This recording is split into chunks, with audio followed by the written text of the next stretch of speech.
我的阅历还是浅了。看王林和好朋友王子文一起吃饭，说到对男性的看法，真的给人听得虎躯一阵笑颠了。你有没有听说过一句话说，男人就像食堂里的饭菜，虽然难吃，可是你去晚了就没了。这期姐姐当家看到最动容的就是王林和王子文一起吃逛逛的这一天，对比整个节目真的好有信息量啊。首先我要说，这是真人秀里我看的最舒服的一次好友上门拜访，这真的和我们平常姐妹相聚没啥两样。王子文上门的时候，王林还没化妆，甚至刚洗了头还没吹呢，于是他一边在洗手间捯饬自己，一边和一旁的王子文聊天，一会说你的头发更短更好看哎，一会说这盘眼影还是你送我的，稀稀疏疏的小日常，姐妹间这种温馨细节懂的都懂。他俩唠嗑的话题能从天南唠到地北，这一天他们聊到的话题包括但不限于很早很早的男朋友如何，我生孩子以后心态如何，上次给朋友安利的歌手如何，带你去我经常去的老餐馆怎样，又因为是两位阅历不浅的姐姐，很多话题浅显易提，都让人听了觉得又有力量又温暖。比如王子文看王林家里很大，提到这个小区自己还认识好几个人，打趣不如自己也在这里买一套，王林立马安利自己隔壁的房子就是空的，搬来以后忙的时候我还能帮你带孩子。王子文好像真不是随便说自己想到孩子以后上学去，自己妈妈回去老家，自己一个人住确实会很空荡，好大的房子，言外之意还不如找个年纪相当阅历相当的姐妹做邻居。观众比如我听了都觉得主意绝佳。又聊到一些过往，从王林家的圆形餐桌其实是因为一家人团圆的寓意，聊到买这个桌子，但王林说至今为止也没和家人在这张桌子上团圆过。提到自己怀孕时发高烧，给妈妈打电话，妈妈说你去医院啊，找我也没用。等王林自己去了医院退烧回家以后，打电话找妈妈，能不能来我家看看吧。妈妈来到家里坐了15分钟就要走，说你既然没事了，我就不打扰了。王林的反应，我说发烧了，去医院啊，你给我打没用的，你要去医院。懂吗？然后我去了医院以后，回来了以后，我说你们能来看看我吗？然后他们就到我家来，坐了大概15分钟，说挺好的，没事儿，我们走了啊。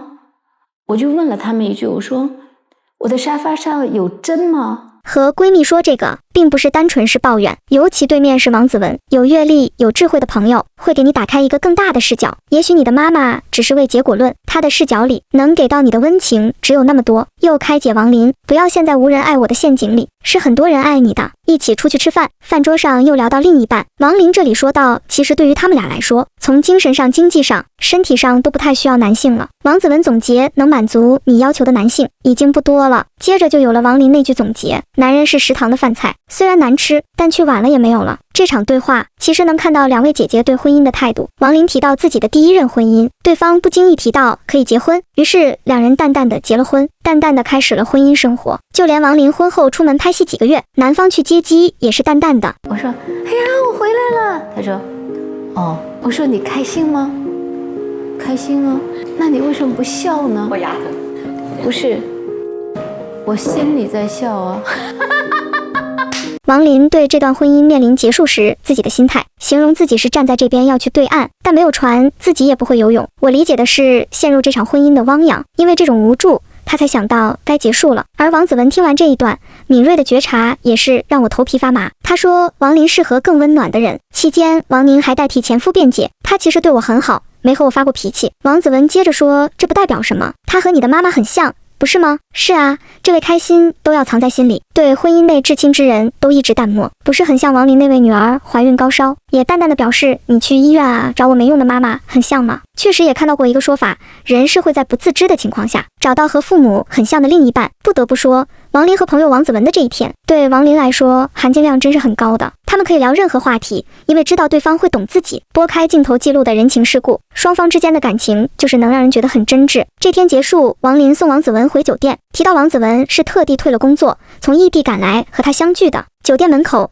两人前后拥抱了2次，一个站在车外迟迟不走，一个进了车里，导航都开启了，还要往外看，真挚到落下了眼泪。来想强调他们友情很真挚纯粹的一个点是，在这样两位女性之间，当他们聊到婚姻和异性，一直是把这个当笑谈的。说到婚姻，是觉得什么都有了。对于现阶段的他们来说，还不如谈恋爱来的轻松愉快。很有意思的一个地方是，王林说到他们从精神经济都不需要异性的时候，王子文说这听上去像个交易，说异性估计也老惦记我们能给他们带来什么。精神上不需要一个男人，经济上不需要一个男人，身体上也不需要一个男人的话，那要男人干什么？听上去像是一笔交易，他估计也在惦记你能给我带来啥。对呀，对呀，对啊，如果不是到了姐姐们这个阶段，不把婚姻当作笑谈的时候，男性们想要女性给他们带来什么呢？看董璇和伴侣的这一段，就让人很有感想。董璇夫妇俩人去三亚参加侄女的婚礼，和董璇伴侣的大姑一起吃了一顿饭。饭桌上，这位大姑先是表达了自己的高兴和兴奋，大侄子终于要结婚了，自己一晚上没睡着，并且对夫妇俩给出了一些长辈的意见，叮嘱张唯一结婚了要有担当，说婚后日常磕碰在所难免，让张要控制脾气，最好不要张口骂人。也是不太知道为啥要特地把这一点拿出来。嘱咐又说董璇要做经济上的主导，说到张唯一花钱大手大脚，攒钱是别想了。那么结婚以后他要是赚不到钱，那还好说，没啥可拜的，但赚到钱了，有出息了，董璇管住他的钱就是管住他的心。这番话说的真是意味深长，各方反应也是五花八门。首先演播室听得很欢乐，觉得张唯一大姑这番话很有点大义灭亲的意思，接自家侄子的短，嘱咐董璇要掌家庭的经济大权，踩一个抬一个。董璇妈妈听了都直呼大气，而张唯一本人听了有种不合时宜的乖巧，哎呀，我大姑怎么什么都说，以后要被老婆管了。只有董璇听了心里惶恐，后才说不想管张唯一的钱，因为他觉得这是互相的，管对方的钱就意味着自己的钱也得拿出来让对方知道，而他现在还不想，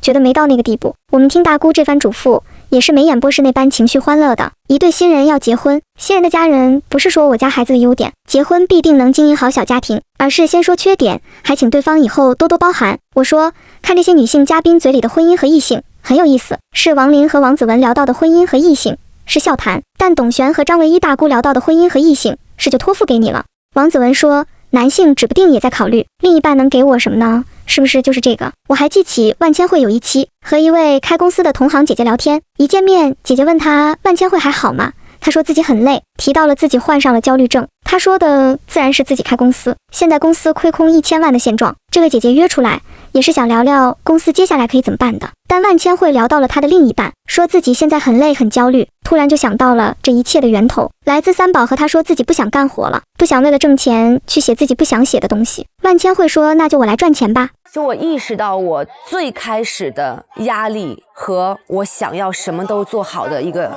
源头，好像还是三宝老师。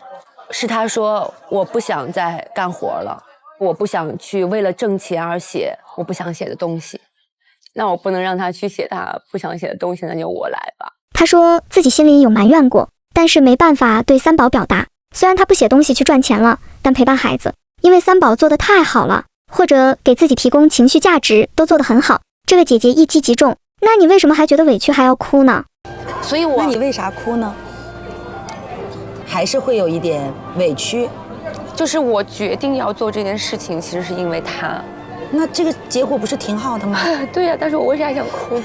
万千惠也愣住了。对呀，为啥我还是想哭呢？姐姐问她有想过让三宝和她一起直播吗？她说没想过，不舍得又提到自己又直播，又给三宝做音乐会。是三宝提到过自己想做音乐会，但别人投资，她就要听别人的。所以万千惠再次表示，我来给你投资，我来直播赚钱，给你做音乐会。她直播赚到的第一桶金就是投给了三宝做音乐会。当然了，这场对话万千惠可能不是在抱怨三宝，因为后面他们聊到公司，她还在找补，说公司让自己焦头烂额的时候，三宝治愈她很多。但还是像这个姐姐说的，如果她真的觉得治愈，为什么还会哭呢？很巧合的是，王林、董璇、万千惠3位姐姐的这3场对话都是和女性呈现出来的，她们和婚姻和异性的关系却各不相同。有人可能开始后知后觉，好像要给对方当妈了，我还没准备好管他的钱，因为我不想给他管我的。有人真的后知后觉了，这段婚姻选择的开始，他也许是有考量的，想得到更多自己想得到的，但现状怎么好像是别人一直从我这里得到的更多。有人把婚姻和异性当笑谈了，谈恋爱挺好的，男人是食堂饭菜，早去晚去都是难吃，我们想着